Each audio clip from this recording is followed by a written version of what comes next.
Sir मैं आपकी हालत समझता हूँ, लेकिन आपकी यहाँ बहुत जरूरत है। ठीक है मैं पहुंच रहा हूँ। हॉस्पिटल चलो। लेकिन सर वो जल्दी चलो, इमरजेंसी है। पेशेंट की क्या हालत है? सर बच्चे की हालत बहुत क्रिटिकल है। पेशेंट थिएटर रेडी है? जी जी सर, सब कुछ रेडी है। चलो आ जाओ। इतनी देर लगा दी आने में, तुम्हें पता भी है मेरा बेटा कितनी सख्त अजियत में है। वो यहाँ जिंदगी और मौत की कश्मकश में है। तुम लोगों में कोई साथी जिम्मेदारी है कि नहीं? मुझे अफसोस है मैं हॉस्पिटल में नहीं था। मुझे जैसे ही कॉल मिली मैं जितना जल्दी आ सकता था आया हूँ। और अब मैं चाहूंगा कि आप सुकून से बैठें ताकि मैं अपना काम शुरू कर सकूं।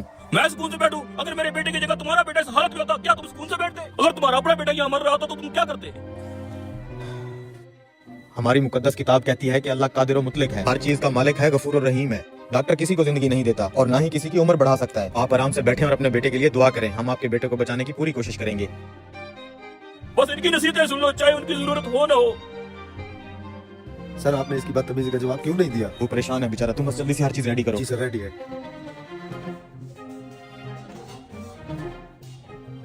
पता नहीं क्या हो रहा होगा मेरे बेटे के साथ। सिर्फ इस डॉक्टर के लेट आने की वजह से अंदर मेरा बेटा तड़प रहा होगा। अगर मेरे बेटे को कुछ हो गया तो मैं छोड़ूंगा इस डॉक्टर को। सर बहुत हिम्मत वाले हैं आप। जिन हालात में आप थे और आप यहाँ आ गए, बहुत बड़ा दिल है आपका। 2 घंटे से ऑपरेशन चल रहा है। जैसे ही डॉक्टर ऑपरेशन थिएटर से निकल के कोई खबर देता है, मैं तुम्हें फोन करके बता दूंगा। सर पेशेंट का तो बहुत खून बह चुका है, ये तो बहुत ही मुश्किल ऑपरेशन है।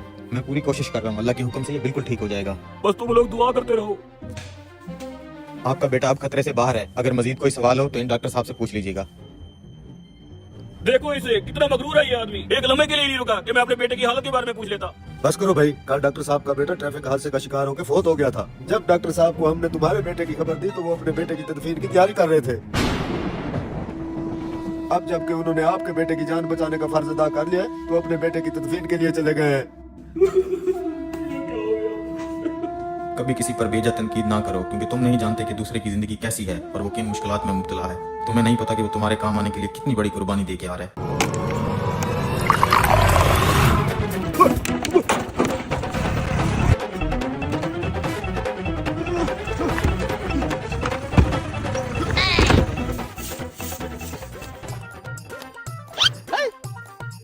रन मुरीद है जोरू का गुलाम। ओह रोटी जल गई है। अब्बा अब्बा अब्बा, ओ क्या हो गया, क्यों गला फाड़ रहा है? बाहर लोन वाला आया हुआ है। ओ तेरी की लोन वाला आ गया। वही है। चलो फिर ड्रामा स्टार्ट करो। आगे तुम्हें पता तो है ना क्या करना है। हाँ ठीक है, समझ गया। जल्दी से लिया फिर उसको। तैयारी कर लो फिर तुम। लोन की किस्त जमा करवानी है, अपने वाले साहब को बुलाओ। पिछले भी 3 महीने से किस्त जमा नहीं है। क्या हो गया भाई? खैर तो है भाई, क्या हो गया है भाई? बताओ तो सही, क्या हो गया है? अंदर आओ, दिखा तुम भाई खबरदार, अगर किसी ने ओवर एक्टिंग की तो काट डालूंगा। जाओ देख क्या।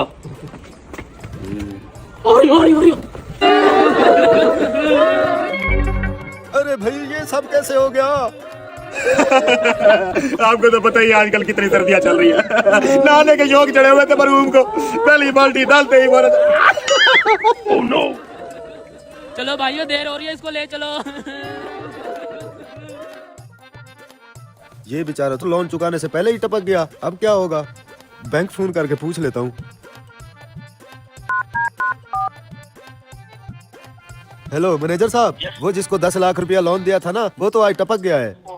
अब आगे क्या करना है? तुम वापस आ जाओ। मैं भी यही कह रहा था, माफ कर देना चाहिए पैसे। इंसानियत भी कोई चीज होती है। ठीक है तुम बस वापस आ जाओ। ठीक है मैनेजर साहब। बेचारा बहुत ही अच्छा आदमी था।